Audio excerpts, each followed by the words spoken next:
let me go straight to, what I think should be our priority.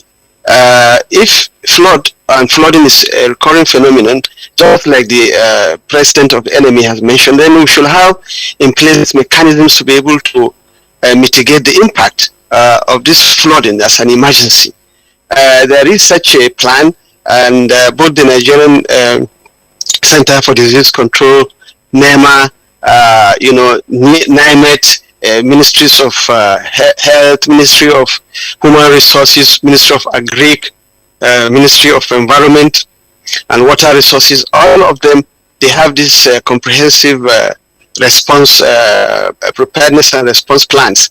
But the major problem is how are they activated and how are they being used to, first and foremost, prevent the possible impact of this flooding to humans. And that is what we are mostly worried about. How do you mitigate the impact? How do you prevent cases from occurring? And how do you prevent even deaths? Unfortunately, it seems we have not learned so much from even the past experiences. This has been mentioned by the chairman of the president of the NMA again. We had terrible flooding during the year 2012, and that should have, helped us to be ready, to get ready, to mitigate the impact. What are the issues that I believe, we should start immediately addressing? Where it's already too late, we couldn't mobilize to mitigate the severe impact. As you can see from Jigawa, from Anambra, from Bayelsa, we are already acting in the crisis. We couldn't do much to prevent the impact of the crisis. So that is a little bit unfortunate, but that's a Nigerian story. Many people are already psychologically dislocated, as also mentioned by the Commissioner of Health in Bayelsa. So what are the key diseases that I think that now we are inside the crisis? What do we do to prevent those diseases from killing more people? So deaths will be occurring from the physical effect of the disease, which have been mentioned: diarrhea, cholera, and so on and so forth. And then in this process, the water will displace, available habitats, both for humans and for the animals. And people have mentioned that, if the whole land is flooded, the snakes, the rodents, crocodiles, they will all run into spaces that are available, including humans. So humans and these animals will be sharing the small space left. Therefore, human-animal contact will be increased. And there could be snake bites, which is really increasing now in many states affected. Some even, dog bites and the crocodile bites, etc., are occurring. Now, the second impact is chain impact. If the areas are flooded, people will lose their properties. They will lose even the food they are cooking. They have to cook, etc. So you have nutrition issue creeping in. Then the next is the issue of mosquito-borne diseases that we're all aware. I think somebody has mentioned that the population of the mosquitoes will increase because they like to multiply in fresh water. So we shall have a threat of mosquito-borne diseases like yellow fever. Malaria is already increasing, and we're having cases of new vectors coming into the country. We have Aedes albopictus that is transmitting dengue. Then we have a new mosquito, Anopheles stephensis, that is also going to increase the transmission of malaria. So cases of these mosquito-borne diseases will increase, unfortunately. Then we shouldn't forget that it was after the 2012 flooding that cases of Lassa started increasing, because Lassa is rodent, borne disease, and most of these rodents will now start running into human population. So it will affect not only the areas flooded by the waters, but even neighboring areas where these rodents will move. So these are the type of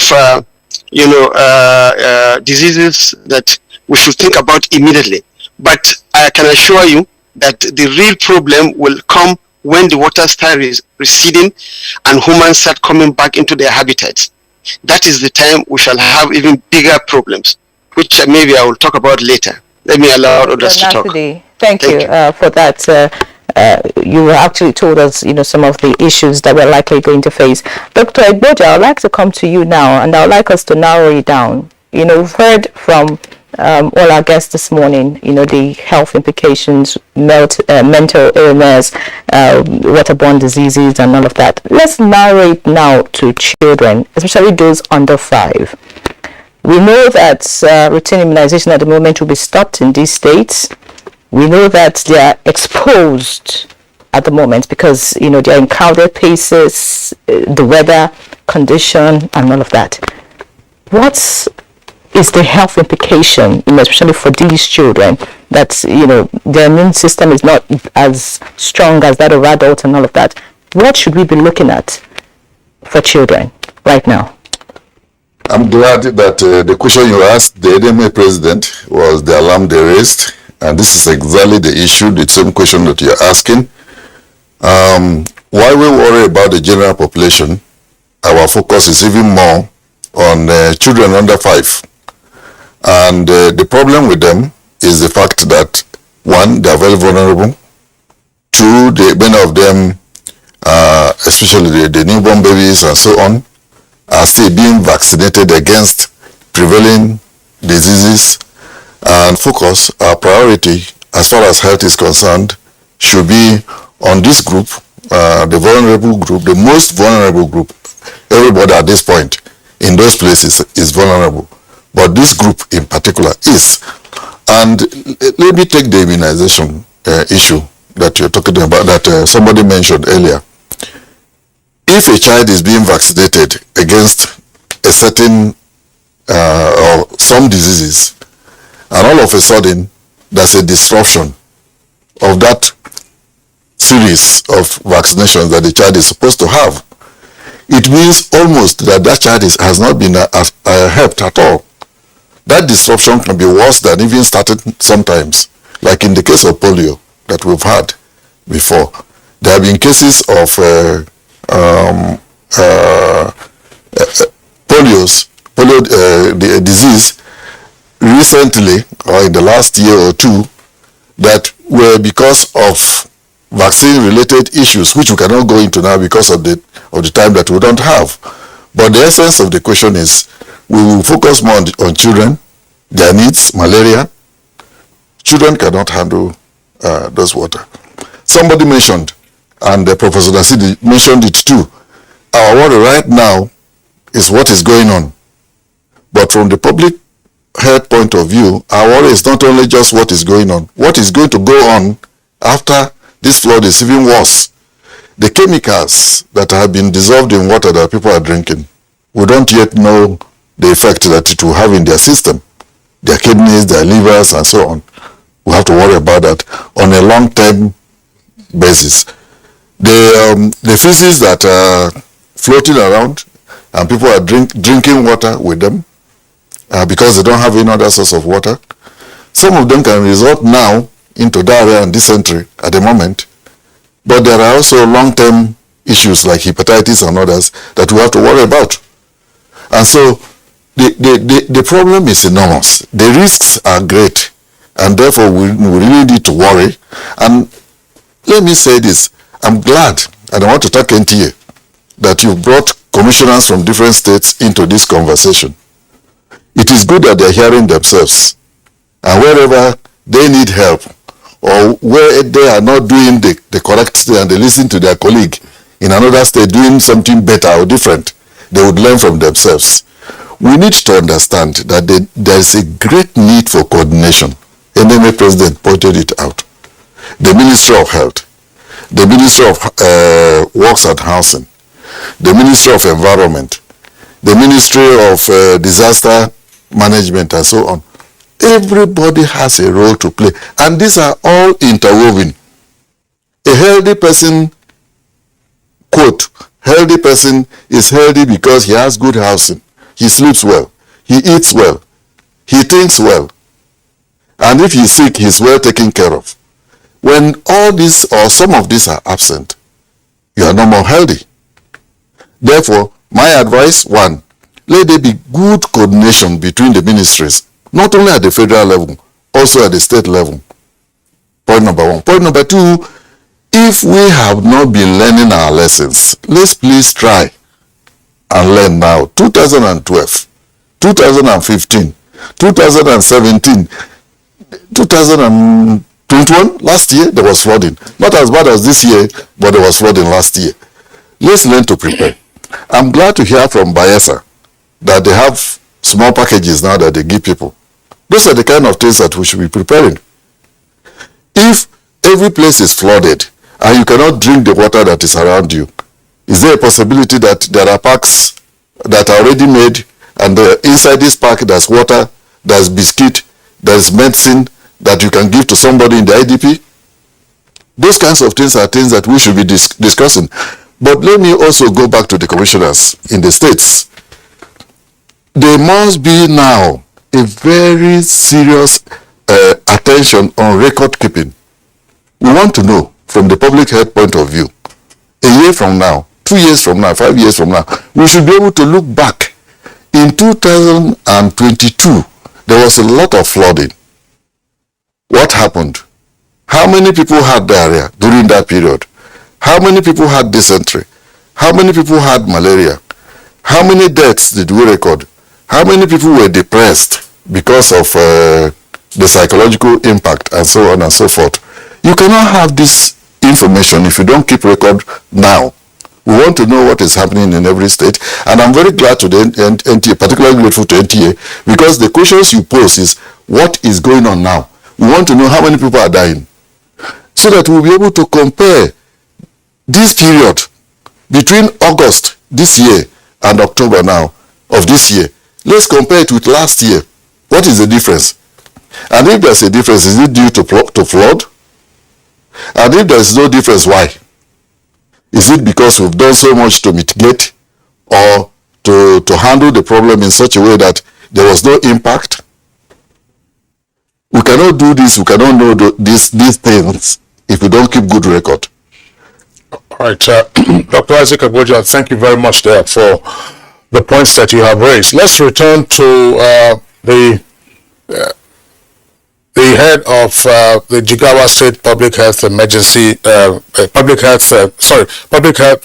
Primary Health Care Agency. That's the Executive Secretary. Dr. Kabir Ibrahim, earlier you were talking about the interventions by the state governments after listing what were the challenges that popped up in the immediate aftermath of the flooding, which is still lingering. But let's look at it this way. For instance, was Jigawa prepared for the health consequences of the flooding? Or, let's just be frank, or was it caught unawares? And therefore, what lessons are you carrying over from now? If you were prepared, how did your preparedness assist you in mitigating some of the higher consequences of the flooding? Thank you very much. I think this is a very good question. Because of hard flood last year also, that is 2021, I would say we are prepared. There was a technical multi-sectoral committee that was set up, which... so you are freezing. We are okay at our end here. That's what the engineers are communicating to me. But we got an insight into what you were then going to explain. Fine. You had a leg in to say, yes, you had the flood.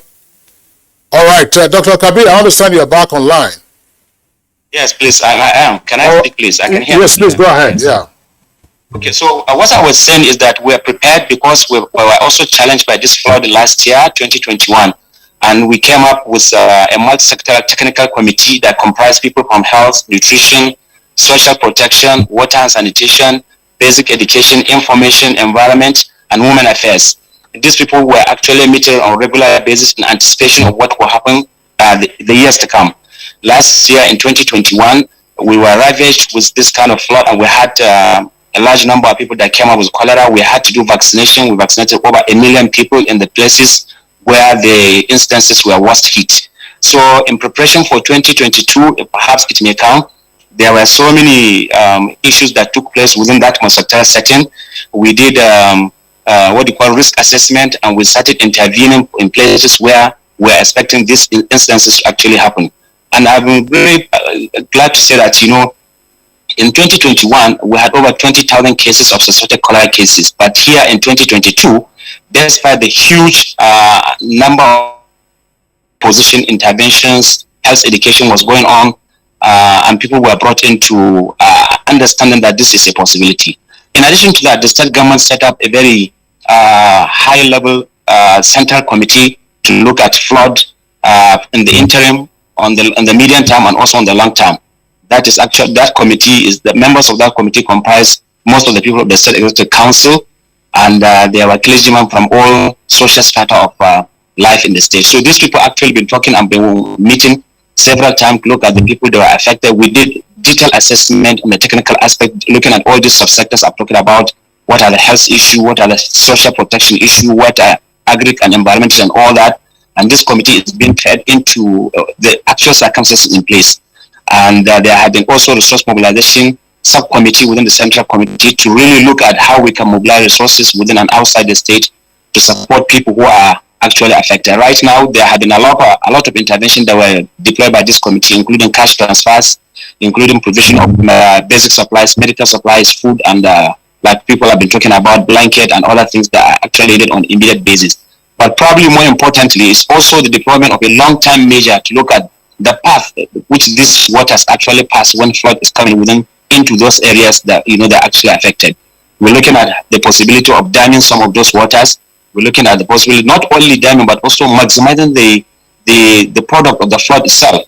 Now that water is receding, government is utilizing the arable land that were actually soaked and they're actually wet now to use crops and certain improved varieties of crops that can grow quickly within those water before the place is dry, or so that they can compensate for the large number of crops that were actually wasted. So it's an integrated response to this kind of thing. And the more we go through it, the more we get better, the more we get more informed about what best we can do to put him. From what you have said, I'm sure you heard Dr. Ibrahim from Jigawa.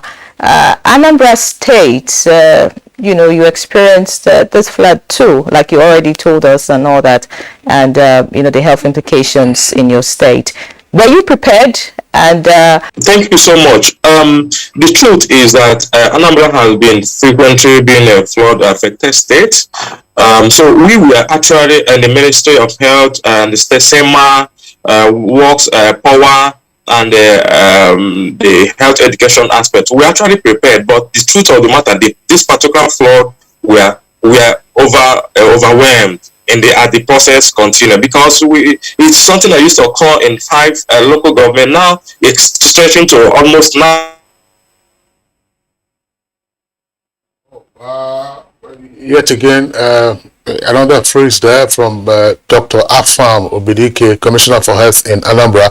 He was just trying to tell us a number to see how the floods have been spreading from just 5 local government areas. Anambra, of course, abuts the River Niger as the River Niger heads towards the Atlantic Ocean. Dr. Obidike, are you still there? All right, it looks like the bandwidth again is gone. We hope the bandwidth has not been flooded. Of course, that's by way of a joke. Bandwidth is electromagnetic, and therefore no natural occurrence can directly impact it. You're watching Good Morning Nigeria live on the network service of the Nigerian Television Authority. We'll take a short break now. When we return, we'll continue with the conversation and all our guests.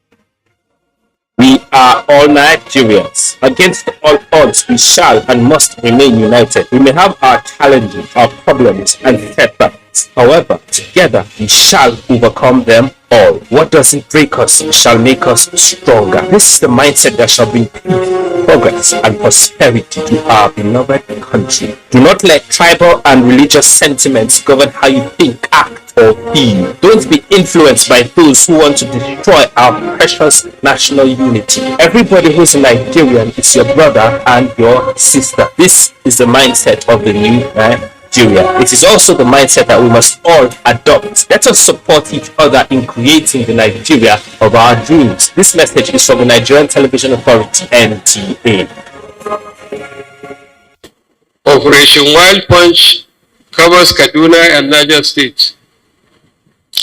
The operation was recently reorganized to also cover the critical Abuja-Kaduna Expressway, which had a defunct standby alone operation codenamed Operation Fender Strike. Additionally, as part of the Operation Wild Punch, a subsidiary operation codenamed Operation Forest Sanity has also been launched to flush out the terrorists from the forest that straddle Kaduna and Niger states. These efforts were geared towards flushing out criminal elements from the Kaduna-Abuja Expressway and its environment. I am pleased to inform that Kaduna Expressway has been secured through a combined efforts of the armed forces, the police, and other security agencies. This message is brought to you from the Federal Ministry of Information and Culture.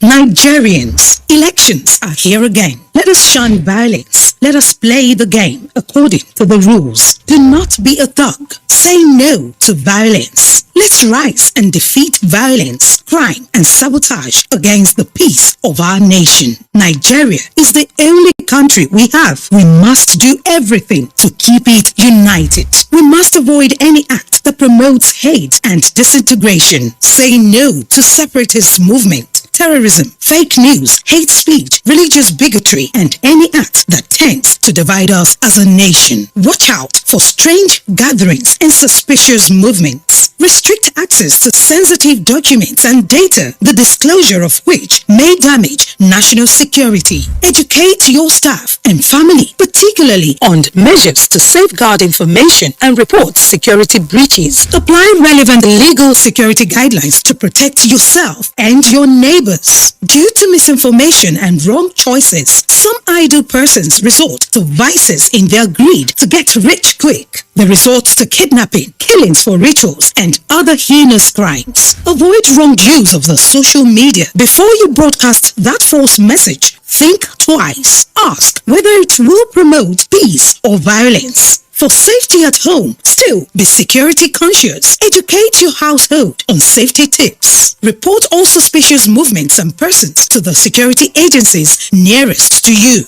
Be a good citizen. Be patriotic. To pass security information, please call 0813-222-2105, 0915-339-1309, 0908-837-3514, or send a mail to dsspr@dss.gov.ng. This message is from the Department of State Services, DSS.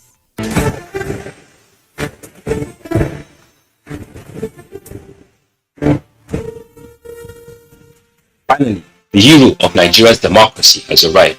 He shall usher us into a new phase of development, peace, and prosperity. He is the father of the new Nigeria, His Excellency President Muhammadu Buhari, GCFR. Welcome to another season of giving Nigerians hope yet again. We are sure of a great future for both ourselves and generations yet unborn. We look forward to your leading us as a nation into our manifest destiny. Though the challenges against us as a people are many, we know that your leadership shall set us on the right path to our greatness. A new dawn beckons on us all, and having you as our president is a precursor to this. Thank you for believing in Nigeria. This message is from the Nigerian Television Authority, NTA. All right, you're welcome back, and it's still Good Morning Nigeria. We're live on Africa's largest television network, the Nigerian Television Authority. Let's come back to our guests here in the studios. Commissioner for Health Bayelsa, Dr. Igwele. Dr. Igwele, tell us, what are the critical health commodities that Bayelsa needs at this time? If you have them or you don't have them. Guests have talked about waterborne diseases like cholera in some parts of the Federation during the last year's rainy season. And they said, look, immunization is key. The immunization can carry you on for some time. So there are some of these waterborne diseases that are preventable. That's one. So what are the kinds of needs that you have now in Bayelsa? Let me also point out that when Lokoja and therefore 11 local government areas of Kogi were submerged by the floods, it was clear that Delta was going to be the next state to take the floods, and they said that they also moved some water purification equipment to Delta. These are equipment donated by the Japanese government according to the information that we had. Does Bayelsa have any of those water purification equipment now? And how are you dealing with portable water supplies? First of all, your critical medical needs at this stage, is it immunization or what, and so on and so forth? Okay, thank you very much. For us in Bayelsa, we need everything. Everything, I want to say. And for the water purification gadgets, we have not received anything of such. We supply every IDP camps. Every morning, afternoon, and evening, they move to every communities. These tankers can get to even the water tankers. They move around every communities to give potable water to our citizens. Though it's not enough, and we started getting water guard from my ministry as part of the Dignity Park, where we go out, we distribute this water guard inside the Dignity Park. They name everything inside the Dignity Park. Is what we give out to women and children, even men, to ensure they use it for their safe water. Because for my own, when the water took over my house, I noticed that the borehole water was smelling the same smell as the flood water. So that is what is every water in the Bayelsa state, even boreholes were contaminated. And so I told my family not to drink from that water again, even my security, not even to eat bait from it. So I started getting water from the Ministry of Water Resources and also buying pure water for the family use. And we noticed before now, we usually have challenges in immunization in Bayelsa state. And we were very proactive at this point. We set up the flood emergency operations center. We had the immunization team, the state immunization team, to be part of the EOC. And what we did, as the teams are going out every day,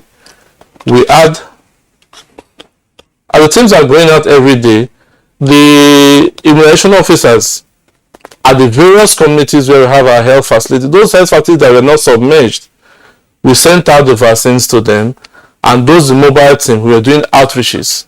And so for children who are just given birth to, we ensured they were immunized. And then in every community, children of under 5 years, we ensured they were all immunized. I don't have the statistics, the number of persons, but I'm sure at the end of this period, we're able to collate the number of children that we have vaccinated.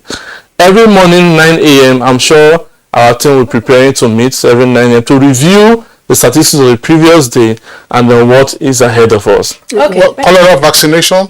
Yes. Even for adults, not on the pad now. No, for cholera vaccination, we ran out of the vaccine. And so we have written from my office, the Niger Delta, they will make NDDC to ensure they should supply us about 1 million doses of vaccine, the cholera vaccine, and then the typhoid vaccine. Have they replied? They have not replied. What about the National Primary Healthcare Development Agency based here in Abuja? They have not replied. Like I said, you are in Abuja. Hang on, you are in Abuja here, and they are not far from. It's a walking distance from here. I will do that. At the end of the program, we will escort you there. Yes, you never allowed me to express myself the other time. Like I said, we have not received any support from any agency. And you have said that you need everything. So of course, you have also mentioned that you don't have anything and you need everything.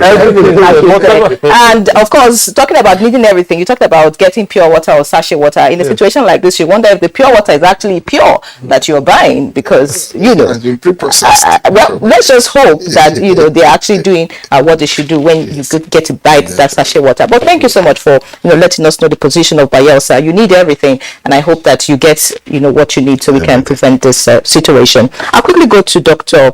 Ojima now. You talked about the issues. It's enormous. What do we do now?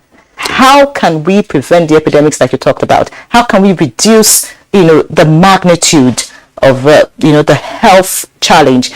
Actions into two: prevention of infectious and communicable diseases, and also handling non-communicable diseases. We shouldn't lose sight of either in this next process we're going to deploy. What do I mean? I'm happy the Bayelsa Commissioner for Health said they are still doing their bit to immunize, because disruption of immunization could be catastrophic subsequently for the cohort involved in that disruption. Then the issue is this: let us not wait until this flood has dried before we start teaching the people in the IDP camps how to survive subsequently. The time is now to go and teach them about improved personal hygiene. When you go back, please don't drink from the water around you. We will supply you with water for the meantime. And please let our agencies mean it when they say it, because a thirsty man will drink whatever is available. Let us know that. The Dignity Park is something I heard today, and I think others should copy. Even the title is quite responsible. It restores the dignity of man in whatever sense. And those things should be calculated. All those things, water purifier, soap. As a dermatologist, let me tell you, prolonged contact with water becomes an irritation. Water is to be used on touch and go basis. If you put your feet in water for the next 1 to 2 hours, it starts wearing away your skin and it starts irritating you. So the basic implement at our disposal now is teaching them how to cope while they are in these IDP camps. Let us also raise jingles. Okay, Ministry of Information, you can help in this perspective. Collaborate with Ministry of Health. Raise jingles on healthy living after this flood. Don't drink the water. Don't dispose human waste very close to your place of habitation or where you get your source of water. Okay? Please, as much as possible, clear the weeds around your home when you go.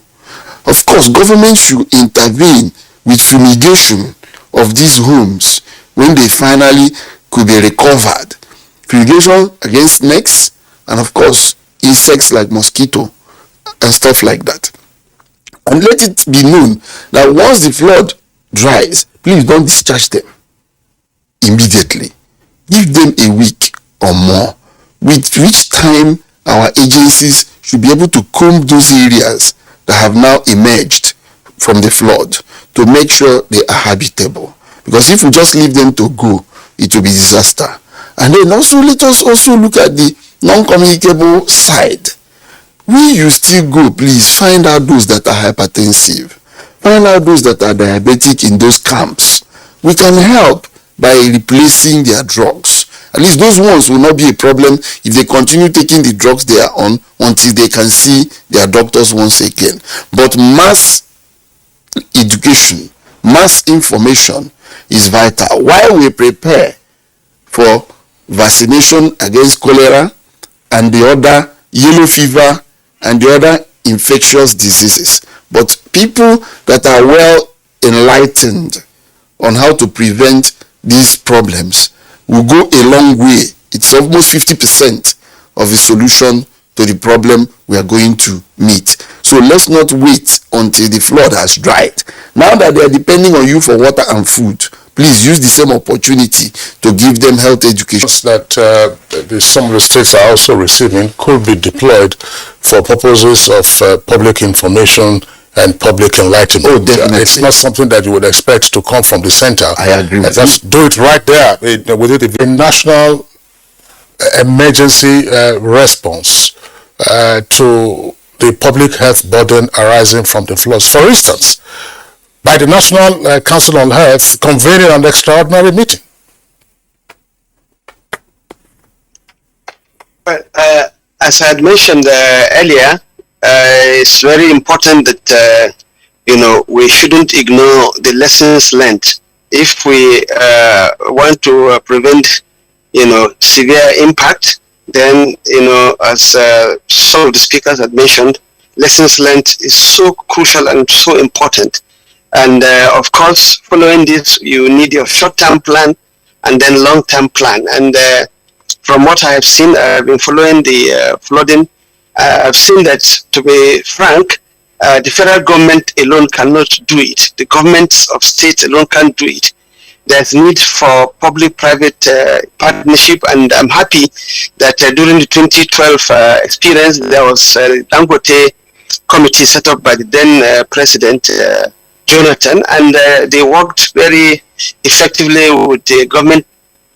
The Dangote Foundation have donated 1.5 billion, and more other businesses should donate. NGOs are playing key role. What we should do, now to reduce the suffering of the people already affected. For instance, the former immigration head established what is called Sure for You, and it's from Jigawa State. So when the flood affected Jigawa City, he quickly mobilized there. We supported him, and he went. He did a lot. I think the government, the private sector, the NGO, everybody should come to assist. These people are really in state of emergency. They are under the threat of the flood. They are under the threat of snake bites, other bites, and they are also under the threat now of enhanced poverty. So, has mentioned some of the ways we can reduce this problem a bit. Could you give us your own insight? Yeah, I agree with you. Totally agree with him and the NMA president. This is a national emergency. See, health is affected, food is affected. We're going to have food insecurity, very severe one. There's already inflation in the country. There's already poverty in the country. And then you are talking, of course, insufficient housing. Then you have now tripled, multiplied the problem by I don't know how many folds.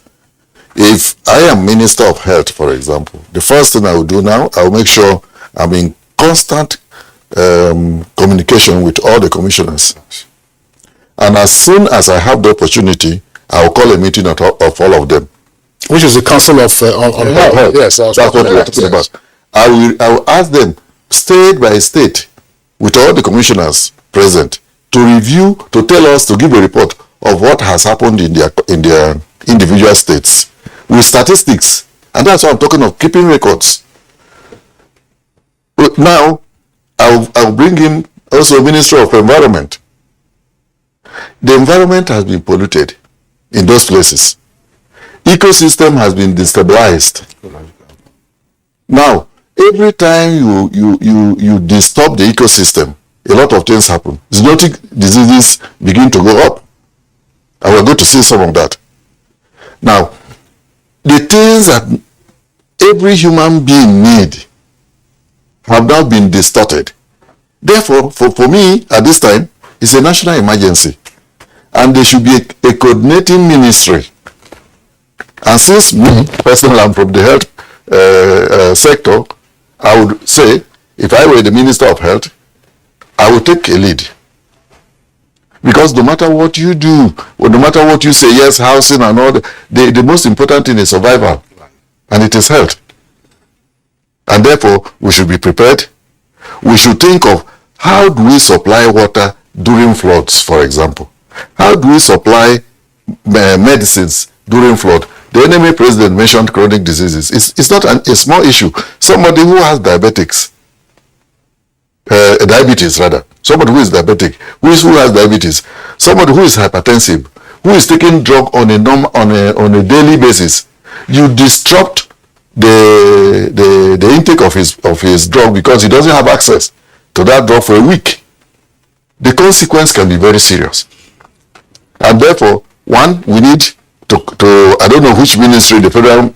This is what you're talking about. Yes. And it's important so it doesn't take quite a long... While we were discussing this, gentlemen, it occurred to me to try and remind us what happened 2 years ago during COVID. We saw a lot of warehouses that were stacked with all kinds of consumables. And of course, during the NSAS protest, some of those warehouses were broken into.